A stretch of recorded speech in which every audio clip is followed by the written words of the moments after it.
नेपाल जो कि एक पीसफुल कंट्री रहा है, तो आजकल ऐसा क्या नेपाल में हो रहा है कि प्रोटेस्टर्स इतने ज़्यादा गुस्से में हैं?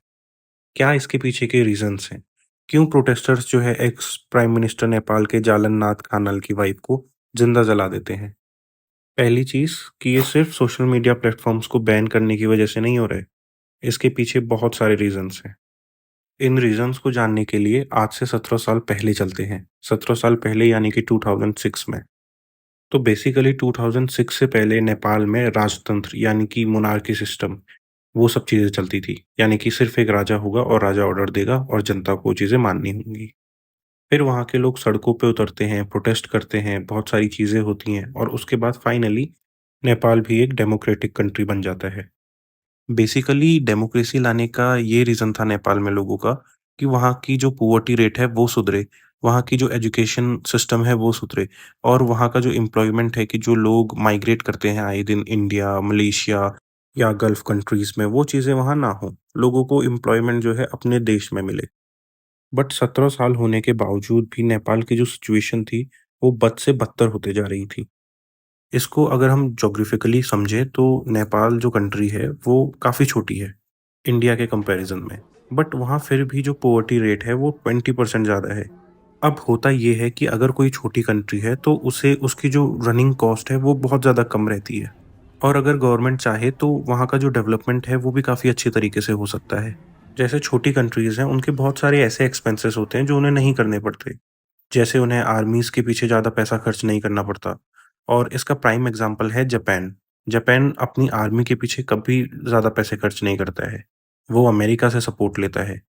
तो छोटी कंट्रीज़ के पास ये प्लस पॉइंट रहता है कि वो अपना बजट किसी और जगह एलोकेट कर सकते हैं।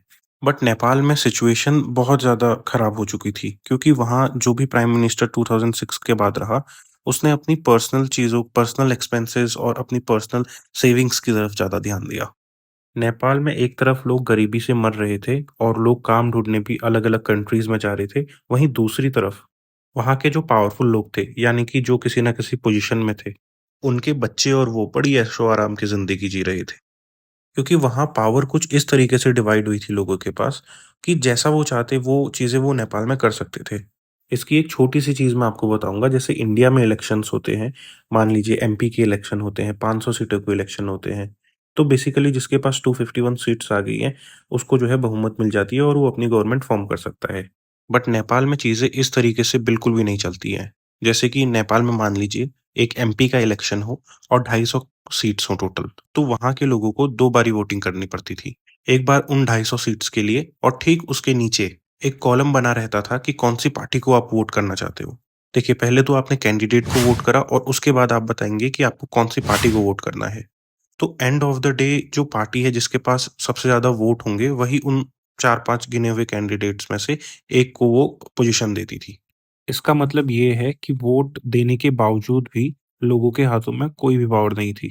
सारी पावर जो बड़ी-बड़ी पार्टीज़ थी, रूलिंग पार्टीज़ थी, उन्हीं के हाथ में थी कि किसको हमने वो पोज़ीशन देनी है और किसको नहीं देनी है। बेसिकली नेपाल में 3 बड़ी पॉलिटिकल पार्टीज़ हैं।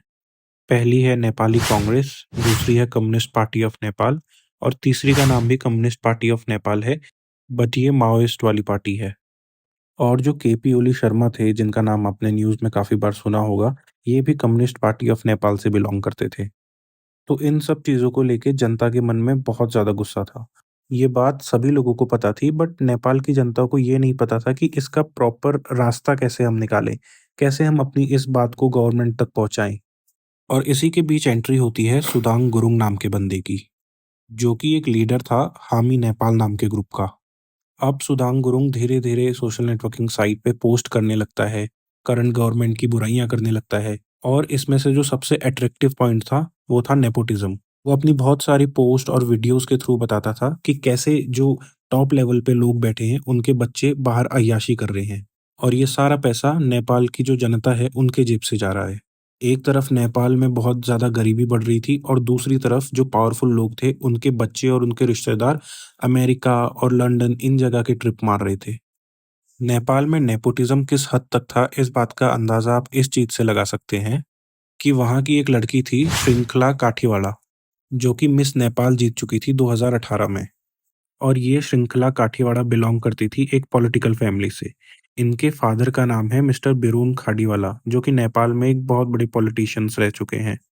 तो नेपाल में श्रृंखला काठीवाला जब भी किसी कॉम्पिटिशन के लिए जाती तो सभी को पता रहता था कि रिजल्ट उसी के फेवर में आना है। और वहाँ के जो बड़े-बड़े पॉलिटिशियंस थे, सभी के जो बच्चे थे वो आउट ऑफ नेपाल स्टडी कर रहे थे। और यही सब चीज़ें सुधांग गुरुंग, जो कि हामी नेपाल ग्रुप का फाउंडर था और उसका प्रेज़िडेंट भी था, वो यही सब चीज़ें एक्सपोज़ करने लगता है। और जनता को बताता है कि एक तरफ नेपाल में जहाँ इतनी ज़्यादा पॉवर्टी है, वहीं अमीर लोग और जो पावरफुल लोग हैं, जो कि पॉलिटिशियंस हैं, उनके बच्चे कैसे ऐशो-आराम की ज़िंदगी जी रहे हैं। और धीरे-धीरे सुदांग गुरुंग ज़ेनज़ीज़ में फ़ेमस होने लगता है। और उसके साथ नेपाल का एक बहुत बड़ा लोगों का हिस्सा उसके साथ जुड़ जाता है और उसे सपोर्ट करने लगता है। और नेपाल के लोगों को लगता है कि ये जो बंदा कह रहा है, वो बिल्कुल सही कह रहा है। और नेपाल में ये सब चीज़ें सिर्फ़ सोशल मीडिया पे चल रही थी, कि अब सुदांग गुरुंग के साथ लोगों ने भी ये पोस्ट करना स्टार्ट कर दिया था कि we want a corruption free Nepal. और ऐसे कई सारे हैशटैग चलने लगे, जैसे hashtag stop corruption, we want a good Nepal और भी बहुत कुछ। और ये चीज़ इतनी ज़्यादा बढ़ गई थी कि गवर्नमेंट को भी समझ नहीं आ रहा था कि आखिर ये रोका कैसे जाए। क्योंकि नेपाल की पब्लिक, जो वहाँ के पावरफुल लीडर्स हैं, उनके बच्चों की जो लेविश लाइफ़स्टाइल है, उसको वो सोशल मीडिया पर पोस्ट कर रहे थे। और इस चीज़ को देखते हुए वहाँ की गवर्नमेंट ने एक प्लान बनाया, बट उन्हें ये पता नहीं था कि ये प्लान उल्टा ही उन पर भारी पड़ जाएगा। तो वहाँ की गवर्नमेंट सोचती है कि ये सब चीज़ें सोशल मीडिया पर चल रही हैं। अगर हम किसी तरह सोशल मीडिया को बैन कर दें, तो ये प्रॉब्लम से हम निपट सकते हैं। बट बड़ी-बड़ी कंपनीज़ जैसे मेटा, ट्विटर और इंस्टाग्राम, इनको बैन करने के लिए आपको एक वैलिड रीज़न चाहिए। तो 20th अगस्त को नेपाल की गवर्नमेंट ये डिसाइड करती है कि वो ट्विटर, इंस्टाग्राम, यूट्यूब, इन लोगों को कुछ नोटिस भेजेंगे। और उस नोटिस में उनकी कुछ शर्तें थी। और इसमें एक और चीज़ दी गई थी कि इंस्टाग्राम, यूट्यूब और फ़ेसबुक अगर ये चीज़ों को नहीं मानता है, तो उनकी कंपनी को 10 से 12 दिन के अंदर बैन कर दिया जाएगा।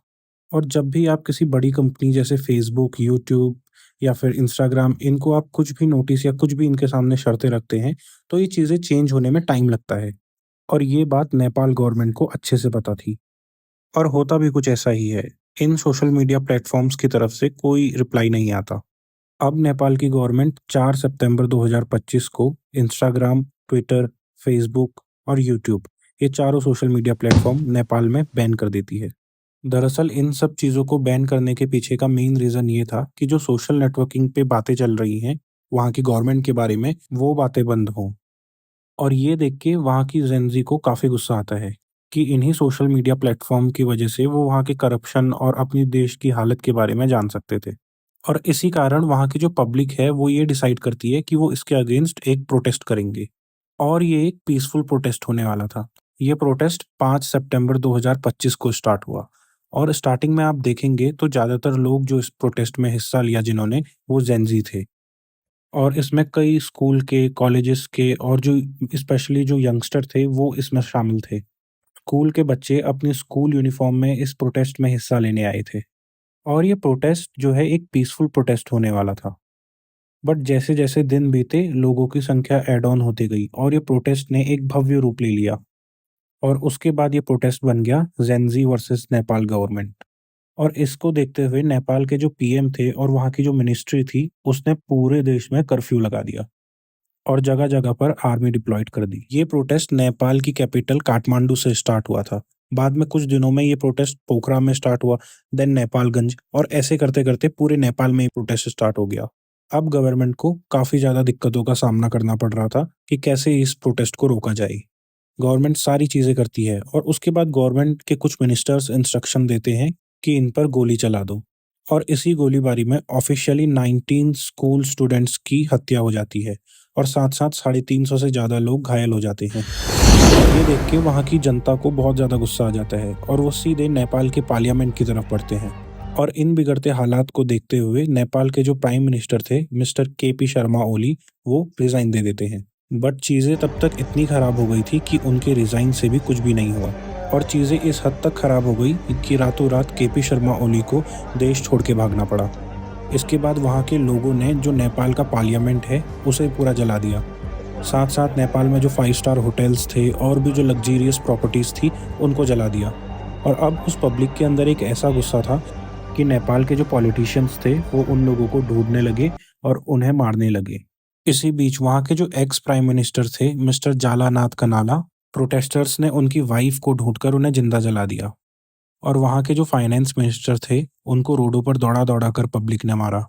नेपाल की कंडीशन अभी इतनी खराब हो गई है कि वहाँ कोई भी लॉ एंड ऑर्डर काम नहीं कर पा रहा। वहाँ की हालत इतनी खराब है कि वहाँ के जो प्रिजनर्स हैं वो तक जेल छोड़कर भाग जा रहे हैं। ये प्रोटेस्ट करप्शन हटाने के लिए था, नेपाल की इकोनॉमी को बचाने के लिए था, बट अब इस प्रोटेस्ट ने एक अलग ही रूप ले लिया है। लोग बड़ी-बड़ी बिल्डिंग्स को जला रहे हैं, होटल्स को जला रहे हैं, मॉल्स को जला रहे हैं। इस बात से अनजान कि ये सब चीज़ें करके उनकी ही इकोनॉमी को घाटा होगा।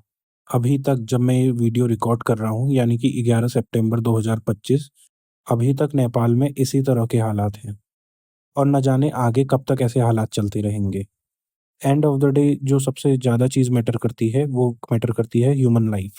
ठीक है, आपकी लड़ाई करप्शन के अगेंस्ट थी, बट किसी की वाइफ को बीच सड़क पे जिंदा जला देना, फाइनेंस मिनिस्टर को मारना, ये सब चीज़ें करके नेपाल किस डेवलपमेंट की ओर जा रहा है। वीडियो पसंद आई हो तो वीडियो को करिएगा एक लाइक, चैनल को सब्सक्राइब और बहुत जल्द हम एक अगली वीडियो के साथ मिलेंगे। कमेंट करिएगा अगर आप अगली वीडियो सुदांग गुरुंग के बारे में देखना चाहते हैं तो।